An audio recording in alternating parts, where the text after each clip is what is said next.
welcome to another episode of Moments with Nyengeterai. I'm so excited to have you back in the community. Thank you so much for watching, for subscribing, for sharing the videos. And we continue to bring guests that will help you to learn, to grow, to heal from your past experiences. And I just thank you for the comments that you've been sending us. They're helping us to grow as well and to improve the show.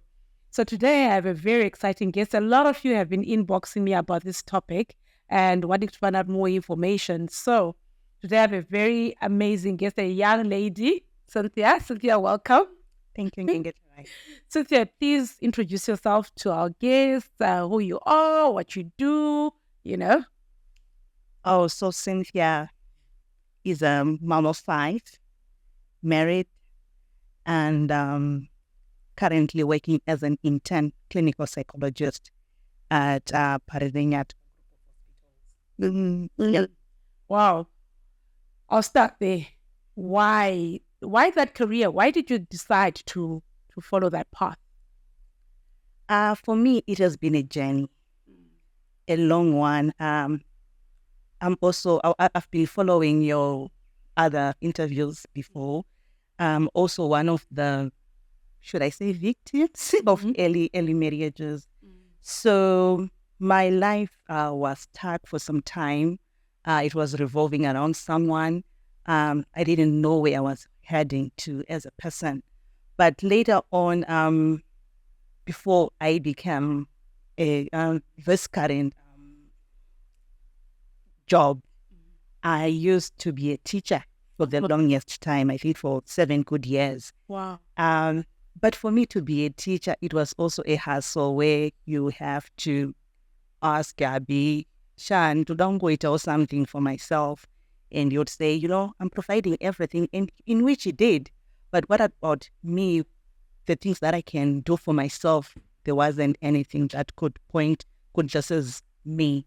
So eventually he gave in, saying, you know what, the only place that you can go, that's education, it's teaching, where you can actually go, work in the morning, end of day, you're back at work, at home, and you can actually do the wifey duties, in which I was doing. And so I then discovered myself, when you go out, you expose yourself, you also learn new things. That's where my journey started. But it was still incomplete because I didn't know exactly who I wanted to become. I was young. Still, I had to consult whether whatever I was doing was okay. Until after my first graduation, after I did my diploma in education, I thought I had passion working with kids, in which I still have. But later on, I then realized, no, there is more. So I was working at this certain school, and my first deployment at the school, I then realized that more than half of my students were coming from broken families. So I became the famous teacher because the age group in that class could relate with my own kids. And the first question that I would ask myself was, boarding school, grade 4, grade 5, we are talking about 10-year-olds. And my heart broke. So when you're writing in your social record book, who do you stay with, all that. So there were a lot of gaps in terms of family. And then I was not able to help them, but to them, I was a place of solace. So each time they had any issues, they would also come to me. So I just felt it was not good enough. I needed to do more.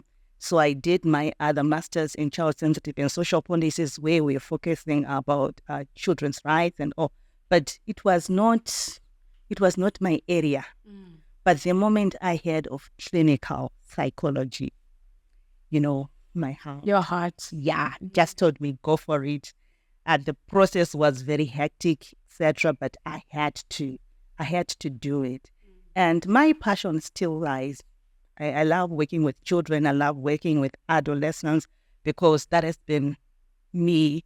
So this year has been my defining moment where I say, you know what, go for it. You can do it. I never knew I could, but I did. So yeah, I am. Wow. That's such an exciting story. Like, I think we all have that period. I mean, even though like I was a marketer for so many years, branding, brand strategist, for so many years.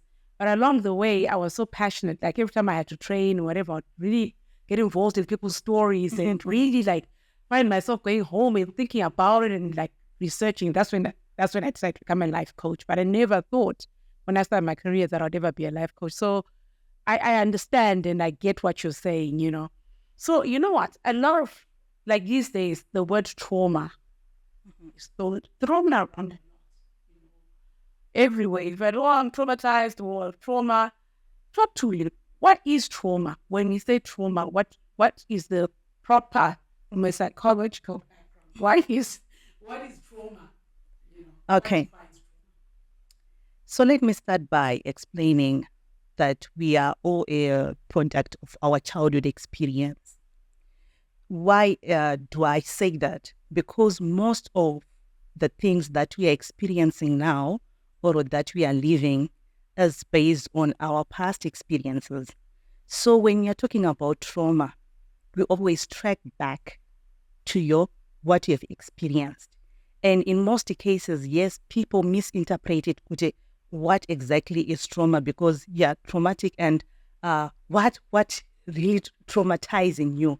Is it workplace environment? Is it your children? Is it anything outside that? So in psychology, we are saying trauma, it's something that previously happened to you. And you can't really function, you're stuck.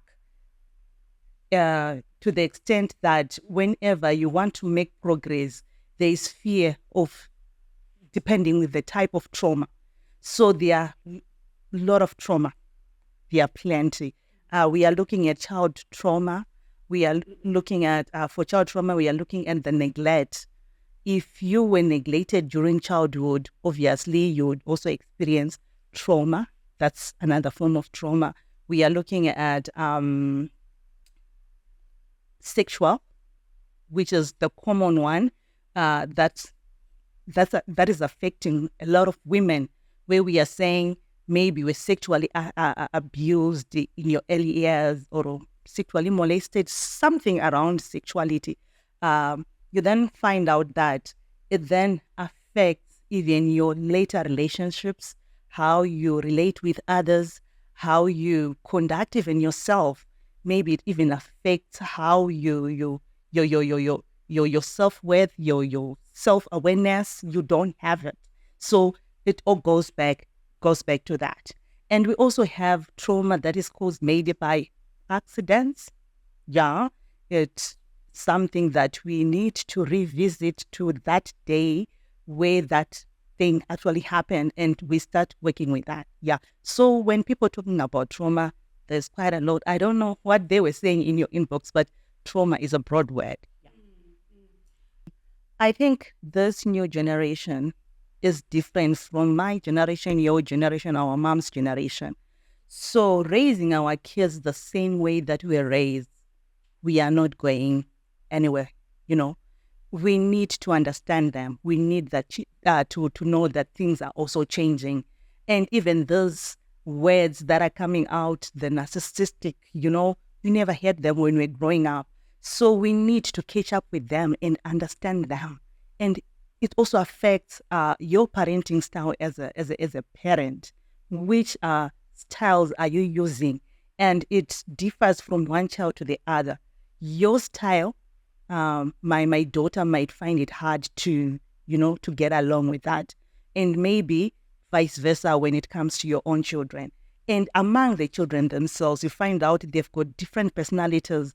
Some, if you shout at them, they are lost.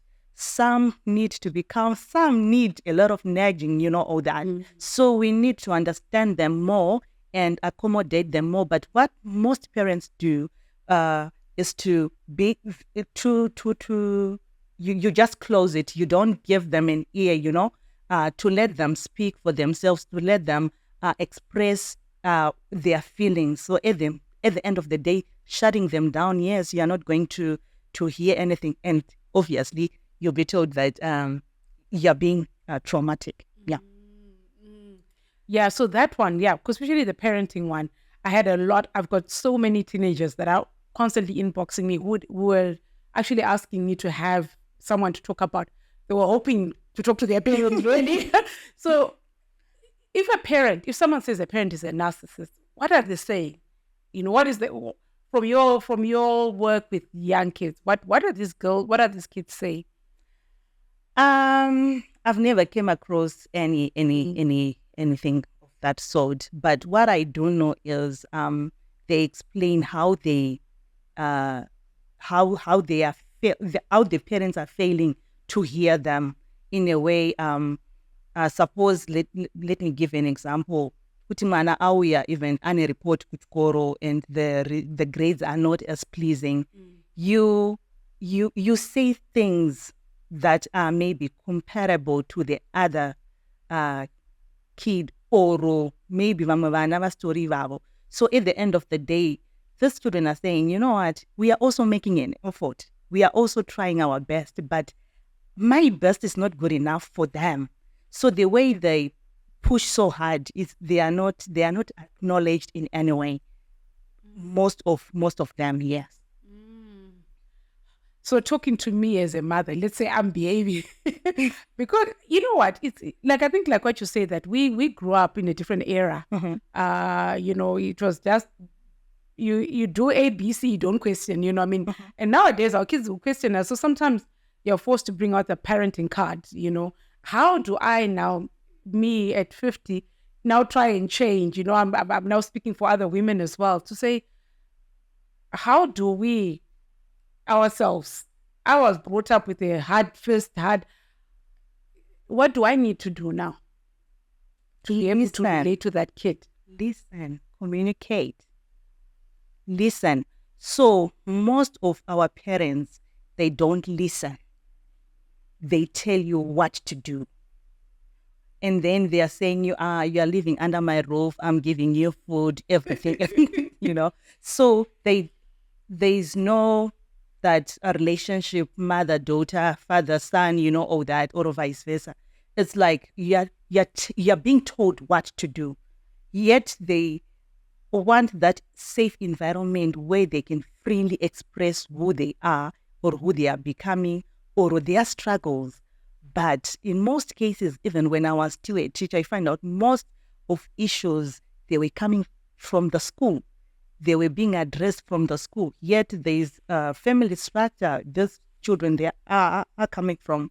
But it was not helping them in any way. So you need to create an environment where your children can actually express themselves and don't be too dismissive of their feelings. Because when you know it, before you know it, they won't even speak up. No wonder why you hear a lot of cases where children are committing suicide, and para-suicide numbers are on the rise because now they can't express, but they are suffering from the inside. And before you know it, you messed them. Oh my gosh. Actually, when you were talking now about the parenting and how a lot of the things are being done at school and yet there's a whole family, one of the other questions that have actually come up where young girls who say they can't relate to their fathers. Their fathers don't hug them. Their fathers don't talk to them. It's really the girls. Because we always know, my dad is like he was my first love, I always tell people, but he was very, loving and talking. So I think even as I was looking for a husband, I was probably looking for someone who's relatable to him. But I have young girls who send me messages to say their fathers are unrelatable. Their fathers, they don't hug, they don't even address them. They're just hard. It's like, it's my way or the highway, that kind of thing.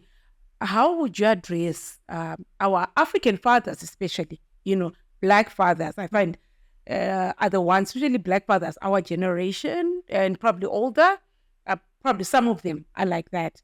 I think in all, I probably had like 25 young girls who have asked me to address that question.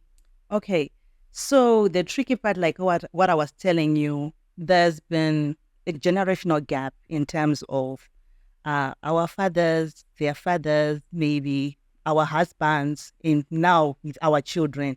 So obviously, my understanding of what life is and how to live my life is different from how they see it. And I can give you an example where a child can actually say, you know what, I'm not good at like maybe in my academics, but she's good at sports. You as a parent, you somehow push that child to end up to be more academic than being than doing sports. So all that it's coming from how we're brought up, how we were socialized, that in order for you to have a good life, there has to be there have to be some academics. You have to at least to do something for yourself, but shistangira kuchikoro. Yet now things are changing, even if we are academically gifted, sometimes, yes, you're stuck. So we need to understand the current environment now, and also understand that things are changing. And we also need to change our mindset. Yeah. You need to the fathers. These fathers, how would you advise? How do you change an old dog? How do you advise fathers, especially fathers with daughters? Because there's one young lady who actually said she feels that she got into marriage very quickly because she was running away from her dad. Okay.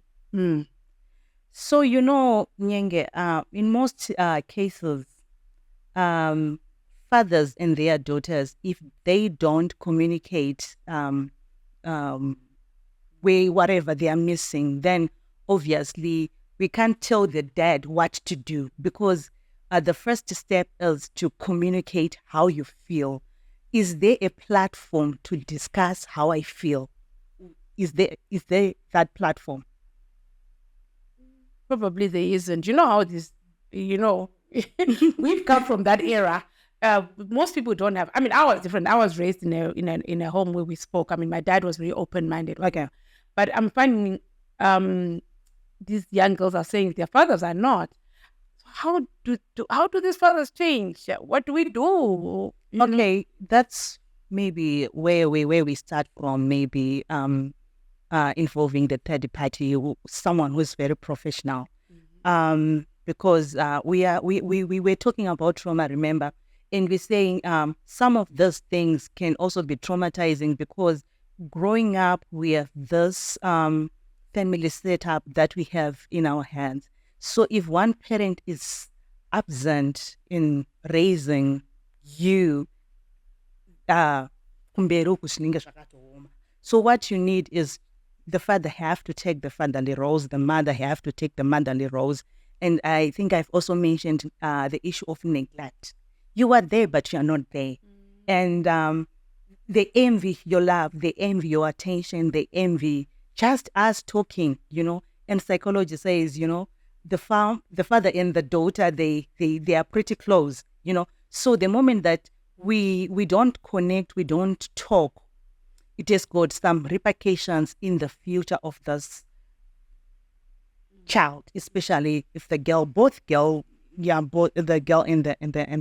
the boy child. So what we need is to create an environment where you can actually talk about these things, and we feel good to know we are not addressing them well. I would suggest the girl to come for therapy, and then we do a family therapy. Okay. Yeah. Are most African men receptive to coming for therapy? Now we have to help the girl, because always as we are living Nyenge, there's one truth that we can't run away from. You remember the prayer, the serenity prayer? There are times where we say we need that peace in order to accept the things that we cannot change. How do we do that in a therapy? We come up with a lot of coping mechanisms, the things that keeps you going, because you are not going to change that. And he is your father. You're not going to change that. You're not going to change how he how he sees, how he perceives things, but he is still your father. But now we need to find ways so that you don't clash and you still accept him as your father and you still move on with your life. And how do we demystify, going for therapy? People don't want, especially the adults. I mean, it took a lot for me to go to therapy, but it's because now I was in this environment. I understood what it meant. I knew I had issues that I needed to deal with, but how do we demystify and make therapy? Because I truly believe therapy it's just the way we tick boxes, like, I want to go to do my master's, my whatever. Therapy should be part of our goals. Everybody needs to go for therapy, because if we trace back, we all have some sort of traumatizing incident or something traumatic did happen to us either when we're young or when we're teenagers or when we're growing up. How do we demystify and make it a regular thing to go for therapy, not to say to shy away? Okay, so the first thing is to address stigma, because most of our patients, our clients, the one of the barriers to seek therapy is stigma. And stigma, we are talking about even ignorance, to the extent that you don't have enough information about certain conditions, certain issues, or whatever you're going through. Because now if I tell you, come at annex, the first word is say, annex no pain. Yeah. And yet, in our environment, we don't use that word. Personally, I would say, something like that. So then stigma then affects how people move. You remain stuck, yet you are suffering from the inside, because what it does, the stigma that you're facing is affecting you more than the problem that you intend to address. So at the end of the day, you lag behind, because you know what, people, what are they going to say? What are they going to comment? And you not necessarily get help. Yeah, I think you're so right, because I think that we need work out there around the stigma, because a lot of people, when you talk therapy, they're just like, it's for mad people. And I think 3/4 of the people are mad anyway. Yeah. And I think it's too a new area for us. You remember, even when we were growing up, we used to do therapy, but in a family setup where we can actually talk about stuff, talk as a family. And now with this migration thing, UK, that telephone therapy is not as effective. Yes, we can talk, but in terms of help, so at the end of the day, people suffer silently and then they don't talk about it.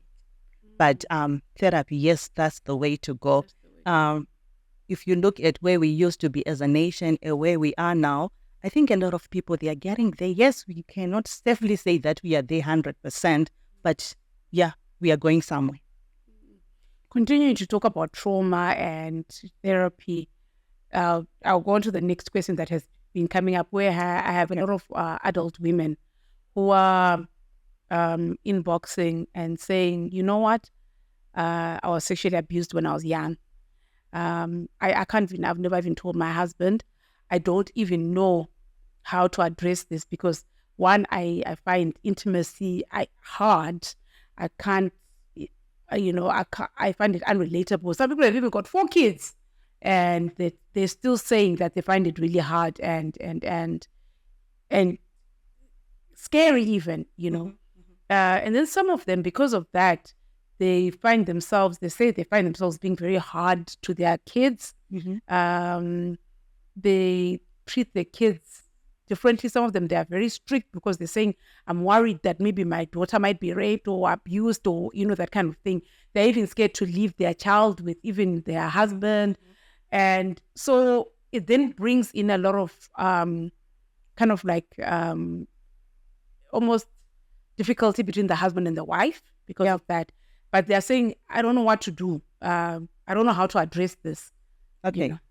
So the reason why it keeps perpetuating is because it's there in the subconscious mind. And we are saying, if you experience trauma during your childhood, remember what I said earlier on, it will affect you later on. So if you were sexually molested or whatever, any form of abuse, we are saying as you grow up, it will affect your relationship with other people. It will affect you as a person. You are moving, but you are stuck because there's always that day, and maybe the perpetrator is still at large, living a best life, and possibly it's one of the family members in most cases, and nothing was done about it. So how do you move forward? So what you just did is to suppress your feelings, and you never dealt with them. And those people require therapy. And we've got different forms of therapy that we can actually do for people who experience trauma. There are quite a lot where we can actually revisit the subconscious, from that day, and we talk about it. We have to process it. We have to go back to that very same day where it happened, and then we walk through. It's a journey, so that when you meet someone, you are not stuck because of your past experiences, because you have healed in a way.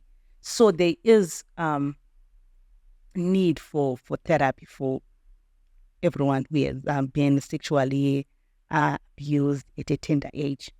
I think to demystify going for therapy, especially now, I mean, we're talking about women who are probably in their 40s, 50s, 60s, some even in as late as Banago, take me through a session. What would a session be like, for these people, so that I think they feel safe. They feel what it's a safe space. How would you go about it? And also in terms of privacy as well. Okay, so the first thing, obviously, we are bound to confidentiality, which is the key area to each and every therapist. What we discuss has to remain confidential. So in places like maybe Annex or Parirenyatwa or Harare Hospital, where we are saying it's a team. So most cases you find out that, yes, you have seen your therapist, but you might have another maybe book where you can, maybe there's need for you to go to the psychiatrist. So but everything else it's very confidential. So when you come to my therapy session, the first thing is to create a rapport. You will never tell me or explain what you went through if we don't have any relationship. So we have to build rapport first after we have talked about confidentiality and all. And then when they feel now they are in a safe environment, safe place, we probe. We've got different ways how to probe. And for the first session, it's normally intake interview. It's not really like a therapy, but we are getting to know each other well. Who's Nyenge? Where were you born? How old are you? How many children do you have? Do you have like any psychiatry history in your family? All that, and it goes on. So, and then we come up with a treatment plan. Before that, I then ask you, the presenting complaints, what brought you in?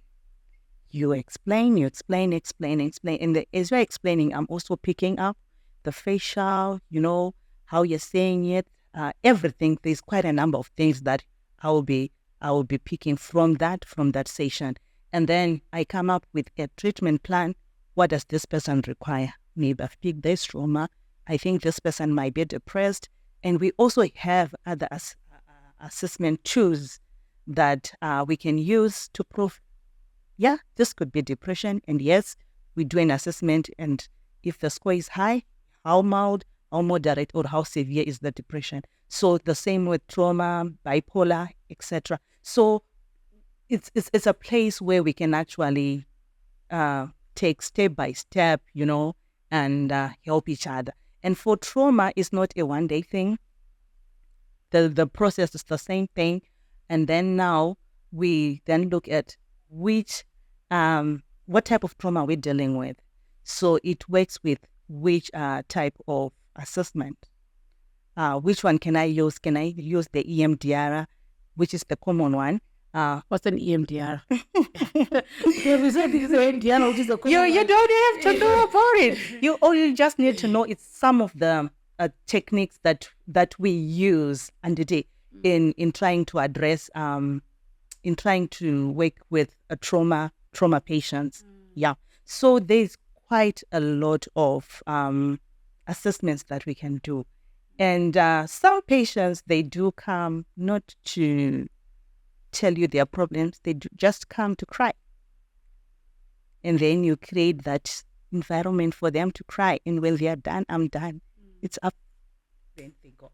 So it's also how willing are you to help yourself, because coming to therapy, you're not helping the next person, but you're helping you. You're helping the inner person where it's broken, where it's, you are helping you. So there is need for that. As we were talking, you touched on different areas. So you talked about when you then identify whether it's depression, trauma, or bipolar. So I just sort of zero in on that. Depression. That's another word that, again, I'm depressed. Yeah, I'm depressed. I mean, like literally, and then obviously, then some people don't want to accommodate or to say, yeah, you are depressed. It's like a no area, no-go area, How do you identify depression, and what are some of the ways to handle depression? That's one. Two, I think there are a lot of people, I think, that are actually bipolar, but they probably don't even want to go and be looked at. How would you identify someone who's got bipolar, so that they can see themselves that they have bipolar? Maybe I should go and get checked. If you can answer those. Okay. So for depression, like what you're saying, people confuse depression with stress. So we are stressed with our daily activities. It could be work, but something that is not consistent. And then when you're talking about depression now, is the persistent in low mood and loss of interest in what you used to enjoy. Those are the two key areas. And then maybe you are eating too much or you are eating less. You are not sleeping or you are sleeping too much. You've gained weight or you've actually lost weight. And isolation, you don't want to talk to people anymore. And lastly, when you're withdrawn, you feel so hopeless, you feel worthless, in a way. So at the end of the day, there are also suicidal ideations in depression. Yeah. So how your follow-up question was so how do you normally deal with people with depression? Then the next one was the one about bipolar. So depending with the level of depression, it can be mild, it can be moderate, severe, or moderately severe and severe. So in most cases, depression is treated through just talk therapy. Yes, there are times where we then maybe refer to the psychiatrist maybe for further assessment, and then maybe they prescribe antidepressants. But in most cases from our side, we say we always try to do the talk therapy without any pharmacological intervention. But if it doesn't work and maybe the mood is not improving, and also the severity of the depression, then that was my I wanted to find out, because you talked about moderate, severe, moderately severe. Yeah. I mean, what are the extremes? What if you say someone is like severe depression, what are the symptoms? And if someone is like moderate, what are the symptoms? And if someone is like low depression, what are just a few symptoms? So is the scoring now, because when we are doing assessment from mild, maybe 0 to 5, 7, somewhere there, and then it reaches up to 27, if I'm not mistaken, from the score. if you are using the PHQ-9. So there are quite a number of assessment tools that you can use specifically for depression. So if I'm using the PHQ-9, your scoring also, if it's ranging from 15 going up, that's moderately severe depression. Yes, we might try with the talk therapy first, and if it's not really working, we then refer to the psychiatrist for further assessment, and then maybe they prescribe the antidepressants. Oh, okay. Yeah. Oh, all right. Yeah. So, and then your second question, bipolar and depression, they are all mood disorders. So someone in an episode who has bipolar might be in depressive mood or in what is known as manic episode. So the difference is the instability in terms of your mood. That's what distinguishes bipolar and depression. But when you are depressed, the symptoms of depression is just the same. But when you are now in manic episode, you become very energetic, aggressive, very loud, you can spend lots of money, there is quite a lot. So whatever you're doing, there's more energy when you are in the manic episode. Yeah. But so it's The severe mood swings. a mood swings, yes. So what the bipolar patient normally gets, mood stabilizers, so that the mood doesn't fluctuate from being too happy or too sad. Okay, I've heard people saying, you know how there's some people who get very angry. Like from one moment they were happy, next minute they like get that, that anger that's like, I mean, would that be a bipolar incident, or would that be just, maybe they're just angry? Yeah. Some might just be angry. Some might be maybe something to do with their personality. But we are saying we can only tell this is bipolar after an assessment. We can tell this is actually depression after an assessment. We don't just look and say, oh, Nyenga, I think bipolar. Yes, maybe the more we are talking and the more you are responding, yes, I can start making some clues, but that doesn't give me a diagnosis. She's suffering from this. I have to make an assessment first, and then we are good to go. Okay. So now going forward, because I'm just trying to think of all those questions that I've been saying. Going forward, we have obviously now issues of some people that are actually like married. They're married, but they've got issues, but they can't identify what the issues are. But they will say that I'm traumatized, my husband traumatizes me, or my wife traumatizes me. How do you deal with cases? Okay, yeah. That's our area. In most cases, people, they do come to therapy knowing that they need help, but they don't know which areas they need help. So we've got ways that we probe, that we talk, in order for us to know what help you actually need. So we can come up maybe with a list after several assessments, and then we let the client choose. I think let's first address this and this and this. And as we're talking, you then realize, oh, this could. It's not the therapist, actually the patient or the client who then identifies for themselves, yes, I didn't know this. But when they walk in, like what you're saying, most of them, they are not even aware of their own problems. Yeah. But those people now, when they identify that problem, what do you find? How do they normally react? Because I know I had something that was deep down that I didn't even know. I literally, but during therapy then came up, I mean, what do you find with patients when they finally identify that, oh my God, this is the problem? What are the reactions like? And then do they continue to come, or do they then disappear, Yeah, it differs from person to person. But what we do is to give an insight.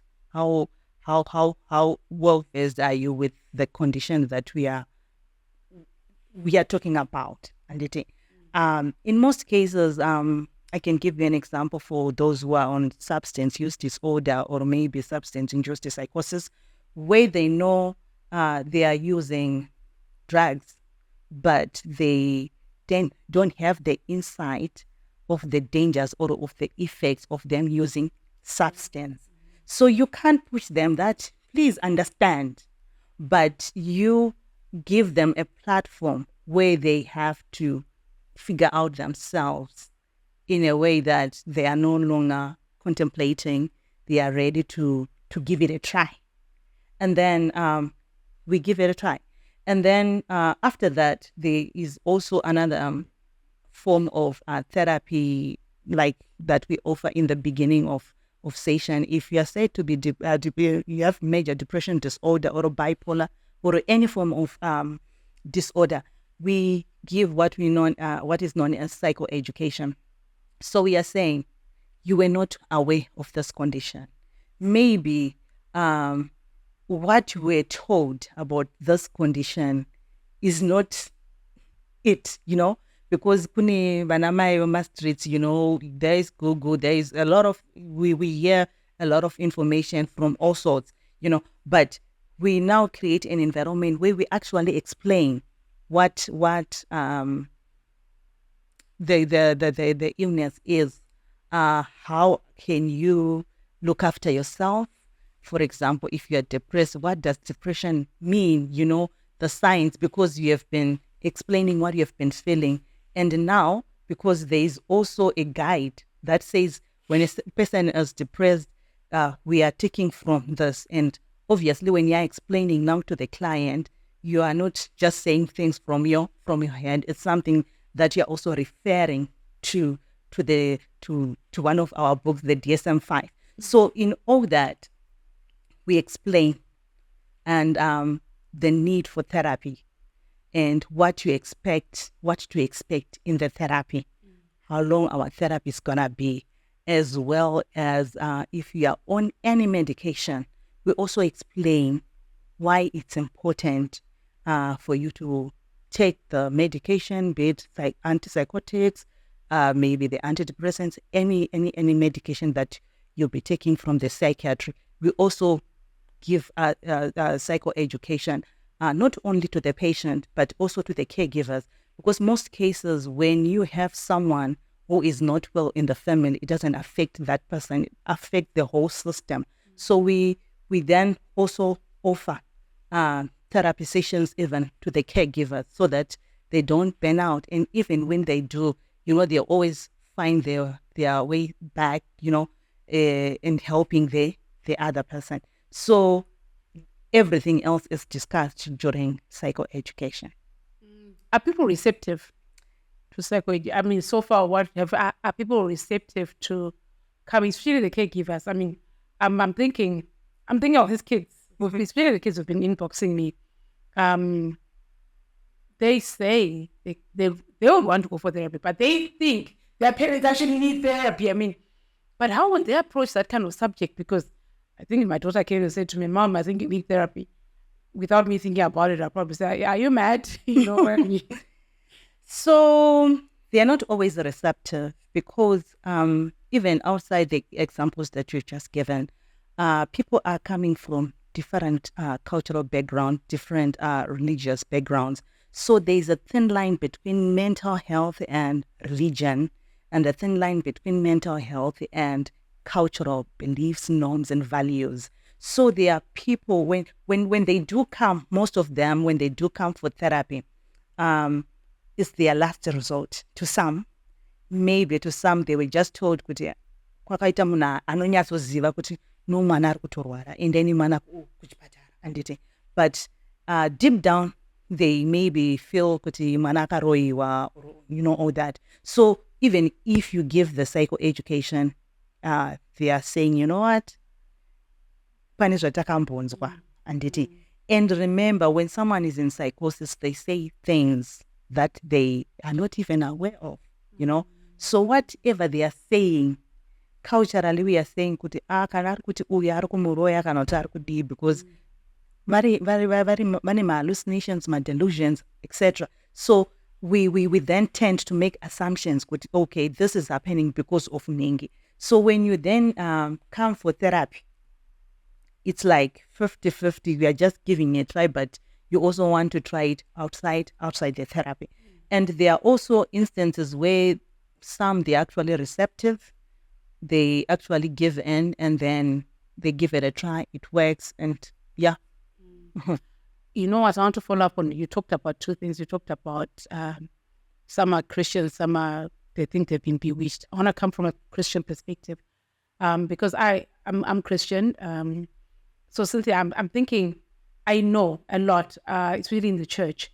Sometimes I think there's a problem where they want you to pray about everything, you know.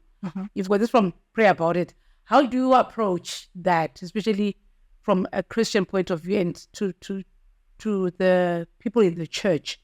How do you approach? Because I promise you, I've seen, you know, where someone, you can tell they've got problems, they're depressed, but when you're in depression, you can't even go and pray for yourself, you know. You're told, go and pray about it. No, just pray about it, you know.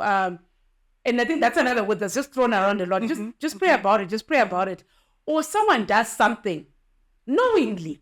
They do it. Then they come and they say, oh, I think that was the devil. You know, how do you address that? And how can we address that from the church perspective, you know, in terms of the therapy and the prayer? I think the church authorities, we need to be, there's need for awareness in terms of mental health in church itself. Because even if you are going to church, that doesn't necessarily mean you don't encounter problems. You do. And that makes us human. So there's need to equip, to help them understand the need of therapy. I've seen it happening from where I come from, my church, where even during service, they actually shout out, if you feel you need someone to talk to, there will be ushers with name tags, you know, indicating that this one is a counselor, where they can actually go and get a therapy or counseling, any form of counseling. So it all depends, but yeah, like what you're saying, we are moving there slowly, but not yet there. But yeah, we are moving. Okay, sure. It's just our time is run out, but I still have a lot of questions in a lot of areas. You probably have to come back, because I think there's certain areas that we still haven't been touched where people have been asking questions. So Cynthia, just to close us off, I just need some just 5 key lessons coming from you as a therapist that you'd want to give to one, maybe the young kids, or to ask the mothers or to the fathers. Just 5 lessons, especially life lessons from your work experience that could help people out there. Okay. So to the young ones, maybe from primary, I would say learn to communicate with your caregivers, with your parents. In adolescence, don't make or rash decisions. Have someone you work with. Sometimes it's very difficult to work on your own. You need someone to bet on, you know. Why it's important, it's when you struggle, you always find someone who's able to pick you up. And might not be your friend, but someone who's maybe older, a relative, you know, an aunt, you know, someone who, even when you know that you have messed up, you can actually go and talk to. Because we don't want you to experience maybe early marriages, unplanned pregnancies, you know. So each time when you mess up, you know, there must be a platform where you can actually go and talk about everything without feeling being judged. And the other thing is to remain focused. Sometimes we derail because in fact, adolescents, they derail because there are a lot of voices that are coming in their way. There's the social media, there's family, there's school, you know, a lot is happening. So you need to identify who you want to become and work towards your goal that you have set for yourself. Which other one? I think, and make your mental health a priority. When you feel low, you should have like a coping mechanism. Even this applies to everyone. Where we're saying, Kuti Nyenge, what do you do in your lowest when you don't come for therapy? How do you manage your stresses? So you need to have your own coping mechanisms where you're saying, you know what? Yes, I didn't go for therapy, but if I cry, at least I'll feel much better. If I go for a jog, I'll feel much better. If I read a book, so it differs from person to person. So each and every one of us should know their coping mechanisms. And then lastly, I always talk about the serenity prayer, where we say, God grant us the serenity to accept things that we cannot change, or the courage of the things that we can change. So know the difference. That's wisdom. Because when you know where to accept, which things to accept, and to know which things need courage, you have wisdom. Oh, wow. Thank you. Thank you for that. Oh, that was really insightful, and I learned a lot, and I still have so many questions. So we're definitely going to do a part 2. So just before you go, we have a few fun questions that we always do just to close off the program. Just to lighten up the mood. We've been talking about such a serious topic. So Cynthia, what's your favorite color and why? My favorite color, I'm not so sure if it's a color, but white. White? Yeah. Why white? I just like the color. I like the brightness it brings. Yeah. Okay. And your favorite animal and why? Animal. It's a bird. A fish eagle. Oh, wow. Why a fish eagle? Because it's my totem. Okay. Makes sense. Yeah. It's the first time I've heard anyone talking about a fish eagle. Yeah. Very, very interesting. What are you reading currently? Readings. So because my line of work, you need a lot of reading. So currently I'm doing a program with on cognitive behavioral therapy. I'm also doing another online on trauma. Yeah. So yeah. Okay, that's very interesting. And here and there when I'm during my leisure, I enjoy those romantic audio novels. So yeah. Oh, wow. I guess they help you to relax. Right? Yeah, they help me to relax. If you could speak to a younger Cynthia, what would you say to an 18-year-old Cynthia today? I would say remain focused, be you before you take a big lap, first work on you before you involve someone else in your life, because you become very dependent, you become very vulnerable. Everything that you do, you consult because you didn't have enough time to prepare for you. And remember, do you know the brain is full maturation around 20 to 21. And by the age of 20, if you make critical decisions, you possibly regret them in the near future. So yeah. Interesting. We're packing our bags and we're going to the airport. Where are we going?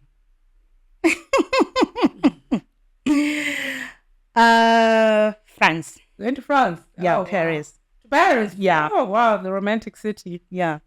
Fantastic. Cynthia, it's been a pleasure having you today. Very insightful, thank you so much for your words of wisdom and just this new learnings. And I think it's so important that we demystify therapy. And so just your last words to our watchers, to our viewers before we go. Make your mental health a priority. Don't let stigma let you suffer from the inside. Yeah, that's all. All right. Thank you, Cynthia. And with those words from Cynthia, we come to the end of our show today. I just want to say thank you. Thank you for watching. Please remember to subscribe, to share, to like.